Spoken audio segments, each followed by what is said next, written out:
예루살렘에 입성하십니다. 예수님이 예루살렘에 올라가는 것은 이번이 처음이 아니지만 이번에 올라가는 길은 다른 때와 사뭇 달랐습니다. 왜냐하면 예수님께서 예루살렘으로 올라가실 때 자신의 십자가에 달려 죽을 것을 예고하셨기 때문입니다. 자신이 제사장들과 서기관들에게 넘겨지고 십자가에 죽고 부활할 것이라고 말씀하셨기 때문입니다. 예수님은 자기 목숨을 죄인인 우리의 속죄의 제물이 되시기 위하여 이 땅에 오셨습니다. 이 땅에 오신 예수님은 다른 사람 위에 군림하고 섬김을 받으시려고 오신 것이 아니라 어린아이와 같이 낮고 천한 자리에 가셔서 그 가운데 있는 죄인인 우리와 같은 자들을 만져주시고 구원하시기 위해 이 땅에 오셨습니다.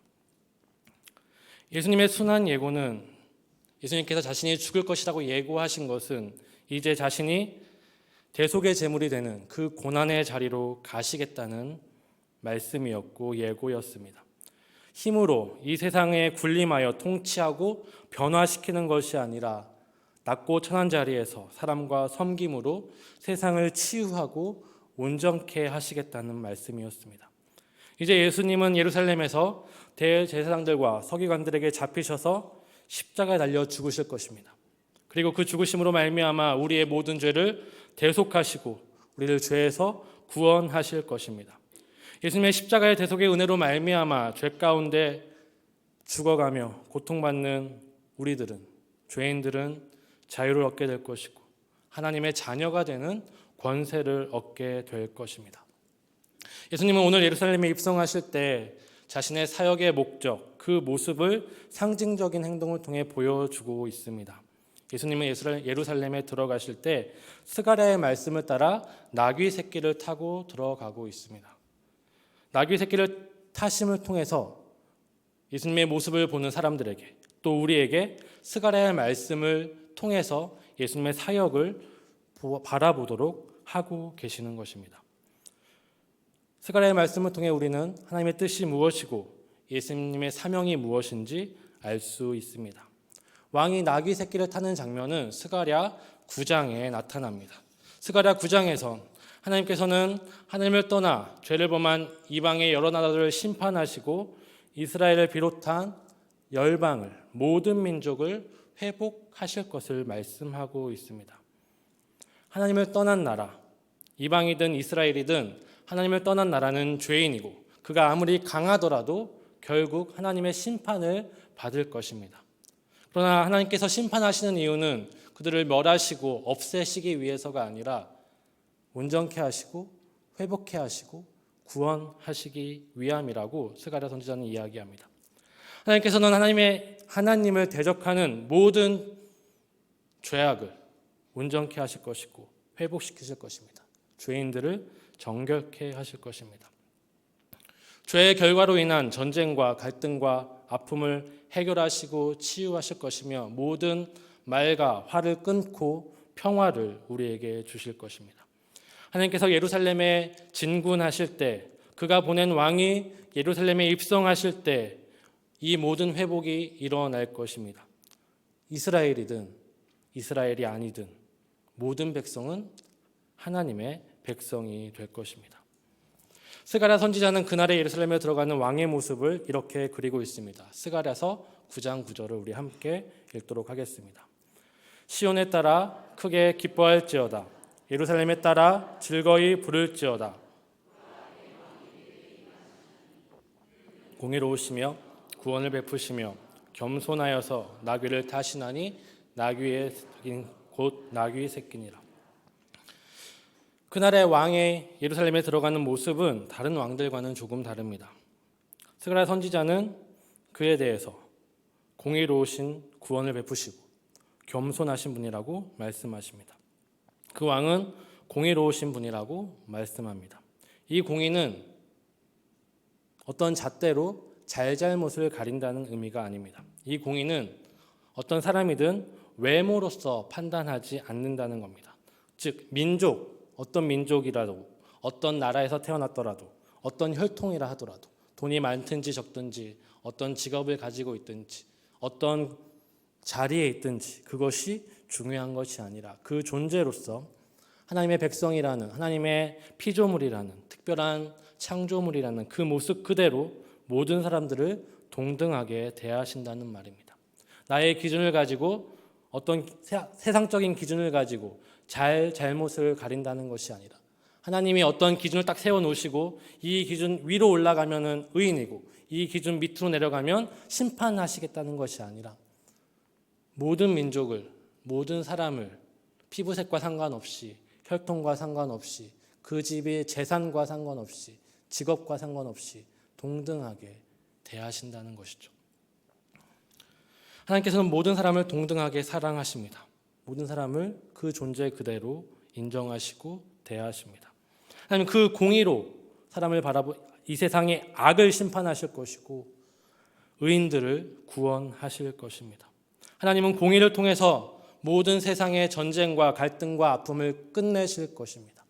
우리는 사람들을 공의로 대하지 않기 때문에, 나의 기준과 판단으로 대하기 때문에 갈등하는 것이고, 어떠한 사회적인 기준을 원하기 때문에, 어떠한 것을 성취하길 원하기 때문에, 남보다 더 나아지기 원하기 때문에, 차별하기 때문에, 판단하기 때문에 갈등하게 되는 것이죠.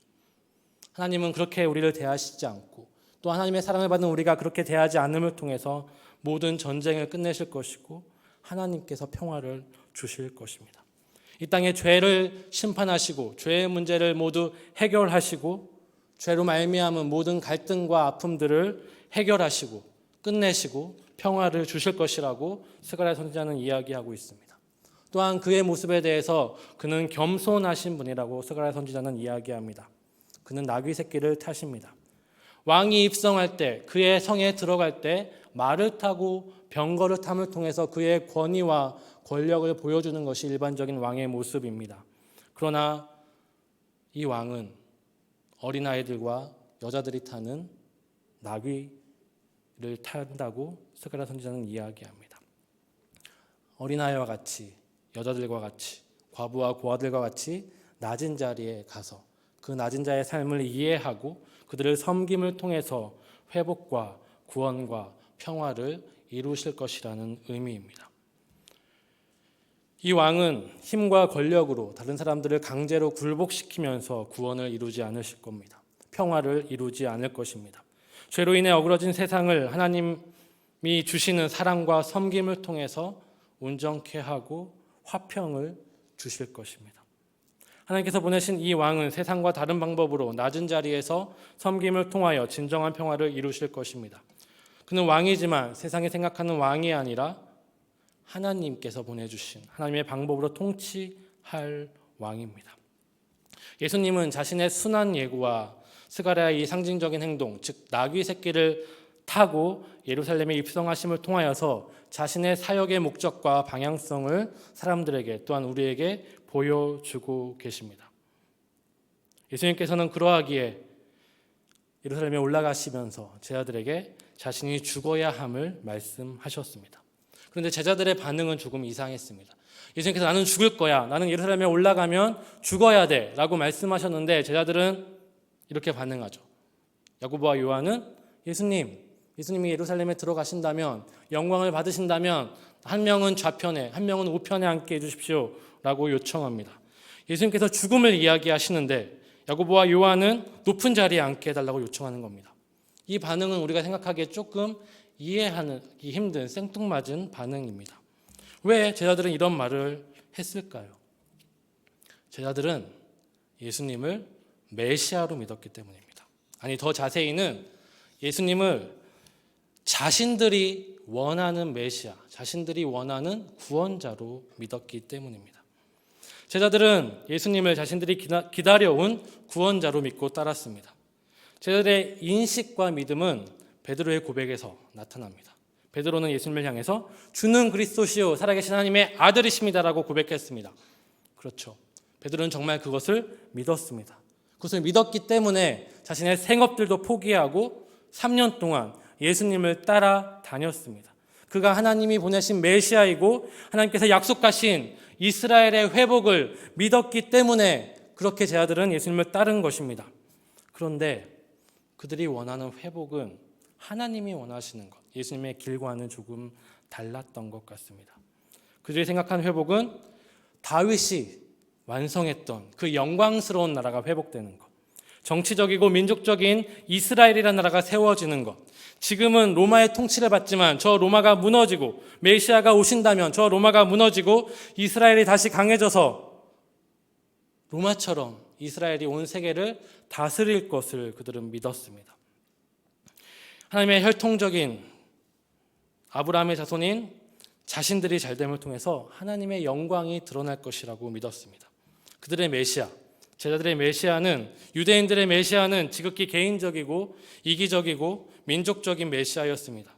하나님께서 이방의 모든 민족들을 처벌하시고 없애주시고 자신의 언약 백성인 이스라엘 백성을 회복시키시고 다시 온전케 하실 것만을 믿었습니다. 옛날의 영화 다윗이 세웠던 그 강대한 나라가 다시 회복될 것을 꿈꾸었습니다. 그런 마음을 가진 제자들에게 예수님의 순환 예고는 예수님께서 이제 예루살렘에 올라가셔서 저 제사장들과 저 서기관들과 저 로마의 권세들과 싸우시겠구나, 투쟁하시겠구나 라는 싸움의 서막으로 들렸을 것입니다.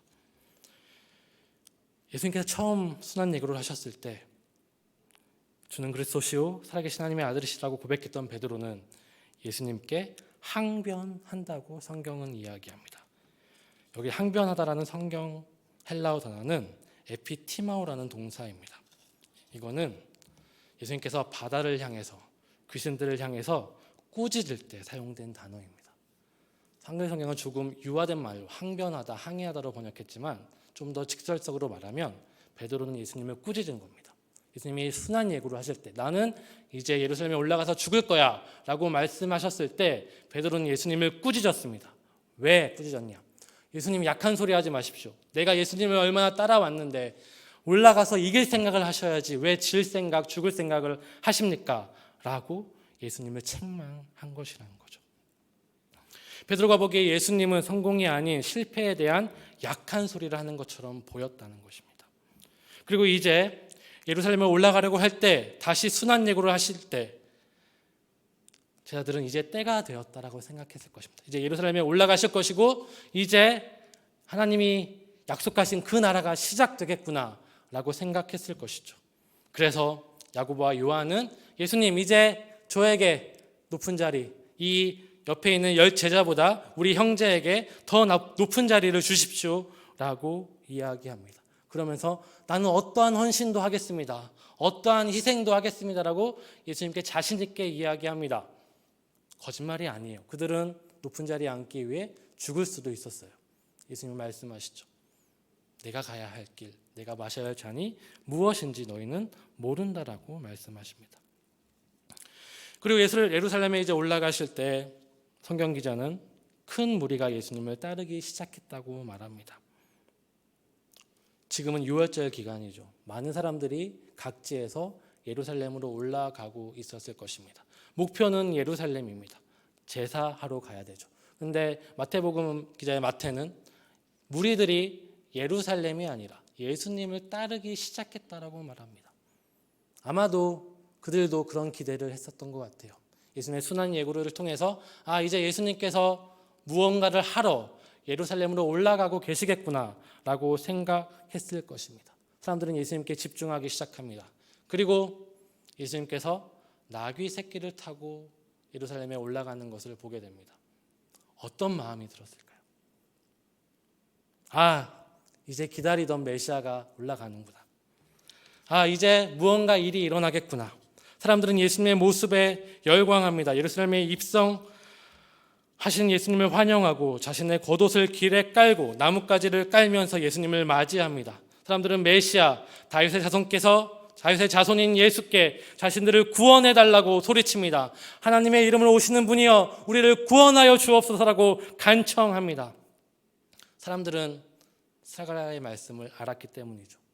나귀를 타고 올라가시는 이가 온다면 그가 메시아고 그가 이스라엘을 구원할 자라는 것을 사람들은 알았기 때문입니다. 예수님의 순환 예고를 통해 사람들은 예수님이 예루살렘에 올라가시면 무슨 일이 일어날 것이라고 기대했을 것입니다. 그리고 그 예수님이 나귀를 타자 일제히 함성과 기대와 간절함으로 소리치기 시작한 것입니다. 사람들에게 예수님이 왜 나귀를 탔는지, 예수님께서 나귀를 타심으로 말미암아 어떤 왕으로 예루살렘에 임하시며 어떠한 구원과 어떠한 복을 우리에게 주실는지가 중요하지 않았습니다. 사람들에게 중요한 것은 예수님께서 메시아의 상징인 나귀 새끼를 타셨다는 겁니다. 나귀 새끼를 타셨기 때문에 그 예수님은 내가 원하는 구원, 자신들이 원하는 축복을 예수님께서 주실 것이라고 믿었다는 것이죠. 그렇기 때문에 예수님의 입성을 환영했고 찬양하였습니다.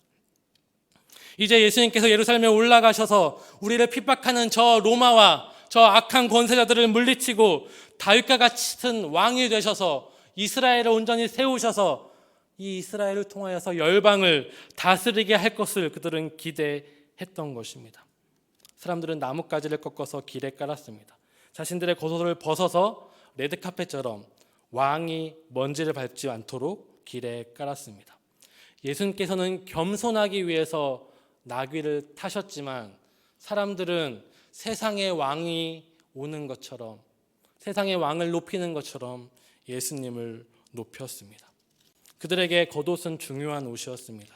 당시 대부분 사람들에게 겉옷은 하나밖에 없는 재산이었습니다. 그리고 대부분 예루살렘으로 온 사람들은 여행자였을 것입니다. 여행자에게 겉옷은 노숙할 때 덮을 수 있는 중요한 수단이었습니다. 이 사람들이 겉옷을 길에 깔았다는 것은 자신들의 가장 중요한 것을 희생한 것입니다. 그 희생과 섬김을 통해서 왕을 높이려고 하였습니다. 그 희생은 진짜죠. 그 희생은 간절함의 반응이었습니다. 그런데 하나님의 뜻과는 아무 상관이 없었습니다. 예수님이 가시는 길과 정반대의 희생이었다는 것이죠. 예수님은 높아지기 위해 예루살렘에 들어가시는 것이 아닙니다. 그들과 전쟁하여 물리치고 지배함과 통치함을 통해서 높아지려고 하신 것이 아닙니다. 그런데 사람들은 예수님을 그렇게 높이려고 하고 있습니다. 그것을 통해서 자신들도 높아지려고 하고 있습니다. 마태는 이후 당시 사람들의 대화와 소문을 인용해요. 예수님의 환영하는 사람들의 실체를 고발합니다. 예수님의 입성으로 예루살렘은 뒤집어졌습니다. 어떤 사람들은 묻습니다. 왜 이런 소동이 일어났습니까? 이 소동을 일어나게 하는 저 사람, 예수라는 사람은 도대체 누구입니까? 라고 묻습니다. 환영하는 무리들은 이렇게 말합니다. 그는 갈릴리 나사렛에서 나온 선지자 예수다. 이것이 예수님의 입성을 환영하는 사람들의 인식이라는 것을 마태는 고발하고 있습니다. 예수님이 입성할 때 다윗의 자손이여 호산나 우리를 구원하여 주옵소서, 하나님의 이름으로 오시는 이여 라고 환영했고 그에게 그런 칭호를 부여했던 사람이 이제는 갈릴리 나사렛에서 나온 선지자 예수다 라고 말하고 있는 것이죠. 이것은 이렇게 말하는 겁니다. 전혀 이름 없는, 알지도 못하는 총구석에서 나온 선지자 중 한 명이다 라고 말하고 있는 것이죠. 갈릴리 나사렛에서 나온 선지자라는 말은 기대할 것 없는 천박한, 천한, 그냥 저 많은 선지자 중에 한 명일 뿐이다 라는 인식이라는 겁니다. 이것이 당시 사람들이 예수께 대한 인식이었고 고백이었습니다. 그런데 그런 예수에 대한 인식이었는데 그가 예루살렘에서 죽을 것이라는 소문이 나죠. 그가 나귀 새끼를 탔습니다. 그 사실에 사람들은 반응하기 시작한 것이죠. 이가 메시아라면, 이가 들어가서 이 나라를 변화시킨다면 정말 우리의 삶을 새롭게 해줄 것이고 나에게 뭔가 유익이 있을 것이라고 사람들은 생각했기 때문에 그 잠깐 사이에 반응하고 찬송하고 희생하고 따랐던 것입니다. 그들의 인식은, 예수님에 대한 인식은 볼품없는 선지자였지만 그가 나귀 새끼를 탔기 때문에, 예루살렘에서 죽을 것이라는 그 소문 때문에 그를 환대하였던 것입니다. 사람들은 왜 예수님이 예루살렘에 올라가는지, 예수님이 왜 나귀 새끼를 탔는지 관심도 없었고 알지도 못했습니다. 중요한 것은 예수님이 나귀 새끼를 탔다는 것이고 그가 혹시라도 자신의 열망과 소원을 이루어줄 수 있는 분이라는 것을 믿었다는 것입니다. 사람들은 예수님이 자신에게 이익을 주면 따르고 어떠한 희생도 불사할 것입니다. 예수님이 만약에 자, 가자, 저 로마의 군대를 치자 했으면 사람들은 일어났을 것입니다. 그런데 그렇지 않으면 외면하고 멸시할 사람들이었습니다. 그것은 예수님이 잡히시던 날 나타났죠. 사람들이 아침에 일어났습니다. 근데 예수님이, 그 기대하던 예수님이 포박돼서 로마의 관청에 있는 것을 발견하게 됩니다. 사람들이 어떻게 했습니까? 저자를 십자가에 못 박아 주십시오. 저자를 십자가에 죽여주십시오 라고 소리친 사람들이 바로 예수님을 환영했던 그 사람들이었습니다. 그들은 촌 동네 출신 선지자에게 인생 역전, 인생의 소원을 기대했지만 예수님은 그 기대에 부응하지 못했기 때문입니다. 그들이 보기에 예수님은 실패자였고 사기꾼이었습니다. 그러나 예수님은 우리의 소원을 이루기 위해, 우리의 일생의 원을, 소망을 성취해 주시기 위해 이 땅에 오신 분이 아닙니다. 예수님의 제자들은 예수님의 말씀을 알았고 성경을 알았던 사람들입니다. 유대인들도 스가랴의 말씀을 알았기 때문에 예수님을 환영하였습니다. 그러나 그들이 성경을 읽은 것, 예수님께 투영한 것은 자기 중심적인 믿음이었습니다. 사람들은 하나님의 뜻을 따른 것이 아니라, 예수님을 온전히 믿고 따른 것이 아니라 예수님을 이용하였고 하나님의 말씀을 이용하였습니다. 그 믿음에 대한 헌신은, 그 믿음에 대한 희생은 자기 욕망에 대한 투자였을 뿐이었습니다. 예수님은 우리에게 평화를 주시기에 이 땅에 오셨습니다. 예수님은 공의로 구원을 베푸실 것입니다. 그리고 나귀를 탈 정도로, 인간의 모습으로 이 땅에 오실 정도로 겸손하신 분이십니다. 예수님이 이 세상에서 우리가 죄로 말미암아 당하는 모든 고통과 아픔을 이해하시고 그 모든 고통과 아픔을 해결하시기 위해 이 땅에 오셨고 낮아지셨고 또한 해결하셨습니다. 죄로 인해 어그러진 우리의 삶의 모든 아픔과 고통을 회복하셨습니다. 예수님이 십자가에서 죽으심으로 우리의 모든 죄의 문제를 해결하셨고 우리가 해결할 수 없는 죄의 문제를 해결하셔서 죄에서 자유함을 허락하여 주셨고 부활하심으로 말미암아 우리 삶 속에 하나님 나라, 하나님의 통치, 공의로 다스리시는 하나님의 다스리심에 대한 소망을 허락하여 주셨습니다. 믿는 자의 삶 가운데 아직 죄의 결과들, 즉 고통, 아픔, 갈등, 슬픔들이 남아 있습니다. 우린 그로 말미암아 낭망할 때가 있고 그로 말미암아 절망할 때가 있습니다. 그런데 우리는 그것이 끝이 아님을 압니다. 우리 삶 속에 하나님 나라가 시작되었고 예수 그리스도로 말미암아 죄로 인한 고통이 다가 아니라 하나님이 주시는 평안과 하나님이 주시는 기쁨과 하나님이 주시는 은혜가 우리 삶 가운데 있고 경험되고 누려지고 있음을 알고 있습니다. 구원받은 하나님의 백성들은 이제 예수님을 따라서 공의를 행하며 겸손하게 살아갑니다. 하나님의 자녀된 성도들은 내가 원하는 소원을 이루기 위하여, 내가 일생에서 가지고 싶은 것들을 가지기 위하여 예수님을 따르고 믿는 것이 아니라 이 시간 예배하며 기도하는 것은 이 땅 가운데 하나님의 정의와 공의가 이루어지기를 소망하며 죽어가는 저 백성들 가운데 하나님의 사랑과 긍휼이 선포되기를 소망하며 기도하며 살아가는 사람들입니다. 이 땅의 하나님의 구원은 이 세상의 가치로 더 나은 삶, 더 성공적인 삶, 더 높은 삶으로 드러나지 않습니다. 그것은 내가 원하는 복이고 내가 원하는 축복이며 내가 원하는 천국입니다. 이 세상 속에서 하나님의 구원은 하나님의 통치의 모습으로 하나님의 다스리심의 모습으로 나타납니다. 이 왕은 하나님의 방법으로 다스리시는 이 왕은 공의로 다스리신다고 하였습니다.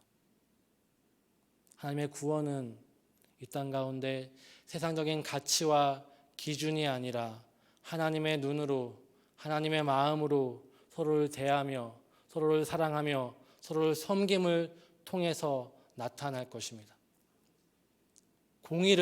공의로 나의 개인적인 정의가 아니라 하나님의 정의와 하나님의 공의로 살아가는 우리의 삶을 통해서 하나님의 다스리심, 하나님의 구원은 성취되고 완성되어 갈 것입니다. 이 땅에서 하나님의 구원은 하나님의 공의로 살 수 있는 삶입니다. 물론 천국에 가서는 하나님의 공의가 완전히 이루어지겠죠. 이 땅에서는 하나님의 공의가 이루어지는 그리스도인의 삶이 있겠지만 여전히 미움과 시기와 질투가 가득한 세상적인 삶이 공존하는 곳이죠. 그곳에서 우리는 어떻게 천국을 이뤄가며 살 수 있습니까? 예수님처럼 하나님의 공의로 살아가는 것이죠. 그리스도인들이 잘됨을 통해서, 그리스도인들이 성공함을 통해서, 그리스도인들이 많은 것을 가짐을 통해서, 그리스도인들이 정말 높은 사회적인 지위를 얻음을 통해서 하나님의 영광이 되는 것이 아니라, 하나님의 구원이 이루어지는 것이 아니라, 그리스도인들이 어디에 있든 어떤 것을 가지고 있든 하나님의 공의를 가지고 살아감을 통해서 하나님의 구원이 이루어지는 것이고 하나님의 복이 이 땅 가운데 성취되는 것이란 말입니다.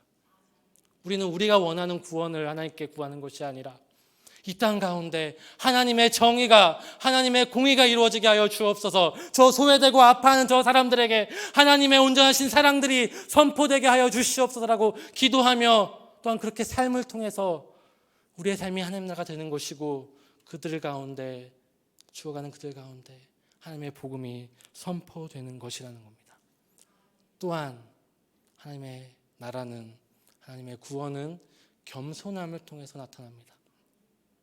예수님께서 이렇게 말씀하셨죠. 어린아이와 같이 자신을 낮추지 않는 사람은 결단코 천국에 들어갈 수 없다. 이 말은 어린아이와 같은 사회적인 지위, 이 세상에서, 이 삶에서, 우리가 사는 세상에서 가장 낮은 사회적인 지위를 갖지 않고는, 그런 마음을 가지고 살지 않고는 천국에 갈 수 없다라고 말씀하시는 것과 똑같다라고 말씀드렸던 적이 있는 것 같아요. 겸손함이라는 것은 내가 어느 자리에 있든지 어떠한 것을 가지고 있든지 가장 낮은 곳에 처한 사람의 마음을 가지고 살라는 것입니다. 그 아픔과 상처를 이해하고 그 마음으로 섬기고 그 마음으로 사랑하고 희생하라는 것이죠. 내가 더 높아지기 위해, 더 찬송을 받기 위해 희생하라는 것이 아니라 정말 그 자리로 가서 그 자리에서 살면서 희생하고 섬김을 통해서 그곳이 하나님의 사랑이 나타나는 곳, 하나님의 긍휼이 나타나는 곳을 이루라고 하나님은 말씀하고 계시고 예수님은 본을 보여주고 계십니다. 우리는 예수님이 나의 구원자라는 사실을 모두 인정합니다. 그런데 간혹 우리는 내가 원하는 복된 삶, 내가 원하는 천국을 예수님께서 이루어 주시기를 바라보며 살아갈 때가 있습니다. 그래서 많은 것을 누리지만, 많은 것을 얻었지만 불평하고 불만하고, 많은 삶 속에서 다른 사람들을 나의 기준과 잣대로 판단하고 공의와 사람과 겸손과 섬김으로 대하지 않을 때가 많이 있습니다. 작은 실수를 판단하고 작은 잘못을 정죄하고 나와 다름을 이해하지 못하고 나와 관계없는 사람으로 생각하며 살아갈 때가 있습니다. 내가 복을 받았다고 이야기하면서 겸손하게 섬기기보다 그것을 자랑하면서 살 때가 너무나 많이 있습니다. 오늘 말씀은 그것이 예수님께서 주신 구원이 아니라고 이야기합니다. 그것이 예수님이 우리에게 허락하신 천국이 아니라고 말씀하고 있습니다. 성경은 그의 백성에게 복을 주신다고 말씀합니다만 그 복은 이 땅이 하나님의 공의로 다스려지는 복입니다. 하나님의 겸손하신 사랑과 긍휼로 가득한 삶에 대한 복입니다. 내가 더 높은 삶을 살고 내가 원하는 것을 이루고 내가 다른 사람보다 더 괜찮아 보이는 것을 통해 나타나는 복은 절대로 아닐 것입니다. 그렇기 때문에 성경에서 말하는 복은 내가, 여기 계신 여러분들이, 하나님의 사랑을 아는 우리가 하나님의 백성답게 살아가는 것일 겁니다. 그의 통치 가운데 살아가는 것입니다. 서로가 서로를 공평하게 공의로서 대하고 내가 어디에 있든지 정말 낮은 자리에 가서 정말 가장 연약한 사람들의 마음을 이해하고 보듬어주고 함께 공감하면서 함께 내가 있는 그곳을 살만하게, 행복하게, 평안하게 만들어가는 것일 겁니다. 그것이 하나님 나라이고 구원받은 우리의 삶의 모습입니다. 정말 공의롭게 사셨으면 좋겠습니다. 겸손하게 사셨으면 좋겠습니다. 함께 찬양하겠습니다.